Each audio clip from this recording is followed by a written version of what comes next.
Olá pessoal, sejam todos muito bem-vindos a mais um vídeo aqui do nosso canal no projeto CLT Comentada. Eu sou a Maria Júlia Ferraz, sou advogada, pós-graduanda em Direito e Processo do Trabalho e também integrante desse projeto que tem por objetivo te auxiliar no entendimento da legislação trabalhista. Bom, em continuidade aos vídeos aqui do canal, hoje nós iremos comentar o artigo 10A da CLT, que é um dispositivo que foi inserido pela reforma trabalhista e vai prever para nós as questões envolvendo o sócio retirante. Vocês vão perceber da leitura desse dispositivo que nós temos a regulamentação de qual será a modalidade de responsabilidade do sócio retirante, por quanto tempo vai existir essa responsabilidade e ainda, esse dispositivo vai trazer para nós uma ordem de preferência no que diz respeito à responsabilidade, ou seja, uma ordem de afetação patrimonial quando se trata de sócio retirante. Então, acompanhe comigo a leitura do dispositivo. Vamos lá. Artigo 10A da CLT. O sócio retirante responde subsidiariamente pelas obrigações trabalhistas da sociedade relativas ao período em que figurou como sócio, somente em ações ajuizadas até 2 anos depois de averbada a modificação do contrato, observada a seguinte ordem de preferência: a empresa devedora, os sócios atuais e os sócios retirantes. Pessoal, percebam então que esse é um dispositivo que vai prever para nós que os sócios retirantes eles vão poder ter uma afetação patrimonial de forma subsidiária pelo prazo de 2 anos contados da averbação da sua retirada da empresa. E aí, antes da gente começar as tratativas acerca desse dispositivo, é importante a gente entender o que é a figura do sócio retirante. Pessoal, o sócio retirante é aquele sócio que não mais pertence ao quadro societário da empresa. Ou seja, é aquele sócio que se retirou daquela empresa, que saiu daquele grupo societário. E para que essa saída, para que essa retirada produza os seus efeitos legais, é necessário que ela seja averbada na junta comercial. Ou seja, para que essa retirada do sócio possa produzir efeitos erga omnes e que possa produzir efeitos na seara trabalhista, eu preciso que ela tenha sido averbada naquele contrato social. Então, quando a gente fala de sócio retirante, o primeiro passo a ser analisado, a primeira questão que nós vamos ter que nos atentar é se houve a averbação dessa retirada. Se sim, aí nós podemos começar a falar em como vai ser essa responsabilidade. Pessoal, o artigo 10A da CLT traz para nós que essa responsabilidade vai ser subsidiária, ou seja, por expressa previsão legal, o sócio retirante responde subsidiariamente pelos débitos, pelas questões envolvendo aquela sociedade empresária que ele não faz mais parte. Então lembre-se, num primeiro momento, a responsabilidade do sócio retirante será sempre subsidiária. E aí, pessoal, por essa responsabilidade ser subsidiária, nós temos nesse dispositivo uma ordem de preferência. O que é isso? O que é isso? Essa ordem de preferência vai trazer para nós uma linha de afetação patrimonial. O que significa dizer que eu vou ter que respeitar em uma execução trabalhista, em uma demanda trabalhista, uma ordem de afetação do patrimônio de quem eu vou requerer que se responsabilize por aquela demanda. Da leitura do dispositivo, nós vimos que nós temos 3 esferas de afetação patrimonial. Pessoal, a primeira pessoa que vai se responsabilizar por uma dívida trabalhista, que vai ser chamada, colacionada a uma demanda trabalhista, será a empresa, será a pessoa jurídica. E isso é justamente para resguardar o empregado. Nós bem sabemos que quando o empregado ele vai ajuizar uma reclamação trabalhista, num primeiro momento, ele vai requerer que a empresa se responsabilize. Ele vai trazer no polo passivo a empresa, ou seja, a pessoa jurídica. E aí, se essa pessoa jurídica não tiver um passivo suficiente para liquidar aquela demanda trabalhista, é que nós vamos partir para a nossa segunda esfera de afetação patrimonial, que são os sócios atuais. Ou seja, se eu requerer em uma demanda a responsabilidade da empresa e for verificado que a empresa não tem um passivo, ela não tem valores, para liquidar aquela demanda, eu vou poder requerer a responsabilidade dos sócios atuais através de um incidente de desconsideração da personalidade jurídica. Ainda, Se infrutífera essa tentativa, ou seja, se os sócios atuais também não tiverem um passivo suficiente para liquidar aquela demanda, aí sim nós vamos poder requerer a afetação patrimonial do sócio retirante. Percebam que esse dispositivo traz para nós, então, uma linha de afetação, na qual o sócio retirante é o último a ser chamado, ou seja, por ser uma responsabilidade subsidiária, ele só vai responder se os demais integrantes daquela demanda não tiverem condições, não tiverem um passivo suficiente, que são a empresa e depois os sócios atuais. E aí, pessoal, esse dispositivo ele é tão completo que ele prevê também por quanto tempo vai durar essa responsabilidade subsidiária do sócio retirante. O porquê disso? É por obviedade que um sócio que está se retirando de um quadro societário, ele não vai ficar ad eternum respondendo por aquelas demandas envolvendo aquela empresa que ele não faz mais parte. Então, para que haja uma segurança jurídica para esse sócio que se retirou daquele grupo societário, é que nós temos esse prazo, esse tempo, esse lapso temporal em que vai poder existir essa responsabilidade. Pessoal, o artigo 10A da CLT traz para nós que por 2 anos o sócio retirante fica responsável. Essa data é contada da averbação da sua saída na junta comercial. Então, depois de averbada essa alteração contratual, qual seja a retirada do sócio, nós teremos por 2 anos que esse sócio vai responder de forma subsidiária. Depois, decorrido esse prazo de 2 anos, não há mais o que se falar em responsabilidade daquele sócio que não mais pertence àquele quadro societário. Isso, como eu falei para vocês, é para garantir uma maior segurança jurídica para aquele sócio que retirou da empresa e também para que ele não seja responsável, eventualmente, por questões que ocorreram após a sua saída.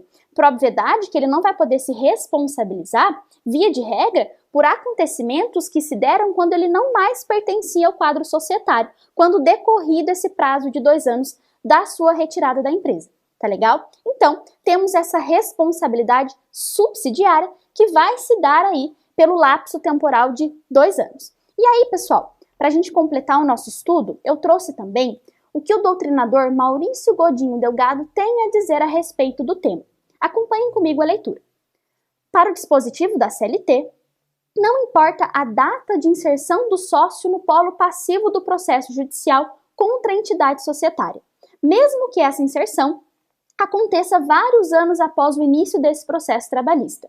O que importa é que a respectiva ação seja ajuizada para fins de futura e potencial responsabilização do sócio até, no máximo, 2 anos depois de averbada a modificação do contrato. Pessoal, aqui o doutrinador Maurício Godinho Delgado ressaltou para nós, no primeiro momento, esse prazo de 2 anos depois da averbação daquela alteração contratual para que possa ser requerida a responsabilidade subsidiária do sócio retirante. E ainda, nós temos um ponto importante que também foi trazido para nós, que é quanto à data de inserção, da data da chamada daquele sócio retirante para integrar aquela demanda trabalhista. Pessoal, conforme foi ressaltado pelo doutrinador, pouco importa quando aquele sócio retirante vai passar a integrar uma demanda trabalhista. Deve ser respeitado apenas esse prazo de 2 anos. Então, nós bem sabemos que num primeiro momento, quando nós tivermos uma demanda trabalhista, por obviedade que o empregado, ele vai requerer a responsabilização da empresa. Ele vai trazer no polo passivo a pessoa jurídica, a empresa. Por esse motivo, que permanece a possibilidade do sócio retirante ser acionado em um momento processual posterior. Percebam que a gente só tem que se atentar ao prazo de 2 anos. Não há o que se falar em, eventualmente, que o sócio retirante precise integrar aquela demanda desde o início. Não. Ele pode ser chamado depois para aquela demanda, pouco importa o momento disso, desde que seja respeitado o prazo de 2 anos contados daquela averbação da alteração contratual. E ainda, pessoal, para a gente aprofundar ainda mais os nossos estudos, eu trouxe uma jurisprudência envolvendo o artigo 10A da CLT. Essa é uma jurisprudência bem recente, agora do ano de 2021, e vai prever para nós uma situação, um caso concreto de aplicação das questões envolvendo o sócio retirante. Pessoal, Eu vou deixar aqui na descrição do vídeo o link para que vocês possam acessar essa jurisprudência, mas ela traz para nós o seguinte: trata-se de um agravo de petição que foi interposto pelos ex-sócios de uma empresa em razão de uma sentença que julgou procedente um incidente de desconsideração da personalidade jurídica e determinou que os sócios retirantes figurassem no polo passivo daquela demanda e também respondessem por aquela dívida trabalhista. Claro que os sócios retirantes estavam alegando que eles não mais tinham aquela responsabilidade. Ocorre que, pessoal, analisando os documentos que integram aquela relação processual, foi verificado que na ficha cadastral da empresa, que quando do ajuizamento daquela reclamação trabalhista pelo empregado, os sócios retirantes, na verdade, eram sócios atuais, ou seja, eles sequer haviam se retirado da sociedade ainda. Então, nesse caso, foi negado o provimento ao recurso interposto e mantida a sentença, eis que restou demonstrado que no momento do ajuizamento da reclamação, eles não eram sócios retirantes e ainda não tinha sequer decorrido o prazo de 2 anos para que eventualmente eles pudessem levantar uma eventual não existência de responsabilidade. Então, foi mantido que eles figurassem no polo passivo da demanda e que tivessem que responder também por aqueles débitos trabalhistas. E aí, eu deixei marcado aqui para vocês um trechinho da nossa jurisprudência que traz exatamente o que nós estamos estudando hoje. O sócio retirante responde subsidiariamente pelas obrigações trabalhistas contraídas pela sociedade, desde que ajuizada a ação, antes de decorrido o prazo de 2 anos. Aqui, nós temos de forma reiterada o que nós vimos na doutrina, no sentido de que, mesmo que aqueles sócios não integrem num primeiro momento, inicialmente, aquela demanda trabalhista, nada impede que eles sejam chamados para integrar o polo passivo em um momento processual posterior. Basta apenas que seja respeitado o lapso temporal de 2 anos contados da averbação daquela alteração contratual. Tá legal, pessoal? Então, o nosso dispositivo estudado hoje traz para nós que, tratando-se de sócio retirante, nós temos, primeiro, que essa retirada deve ser averbada, nessa alteração contratual, deve ser averbada na junta comercial. Num segundo momento, nós temos que essa responsabilidade do sócio retirante será subsidiária, que essa responsabilidade irá durar pelo prazo de 2 anos e, por fim, que nós temos uma ordem de preferência, uma ordem de afetação patrimonial, na qual o sócio retirante figura em último momento, ou seja, ele é o último a ser chamado para responder por aqueles débitos, por aquelas demandas trabalhistas. Pessoal, numa análise a respeito do dispositivo, nós podemos concluir que esse dispositivo foi inserido pela reforma trabalhista e ele tem um viés protetivo, não só para o empregado, como também para o empregador. Pelo empregado, nessa seara de proteção, nós podemos ver que há uma garantia, uma maior garantia de que ele vai receber os seus valores trabalhistas, ou seja, que aquela demanda trabalhista vai ser frutífera na medida em que eu tenho 3 áreas de afetação patrimonial, em que eu vou poder requerer até do sócio retirante o pagamento daqueles valores decorrentes daquela demanda trabalhista. E ainda, pessoal, nós podemos dizer que é um dispositivo que também tem por objetivo preservar os interesses dos empregadores. Isso porque ele traz uma segurança jurídica para aquele sócio que está se retirando da empresa, na medida em que eu tenho delimitada qual vai ser a sua responsabilidade, de modo que ele pode se valer da livre iniciativa sem medo de que, eventualmente, ele possa sofrer uma indevida responsabilização.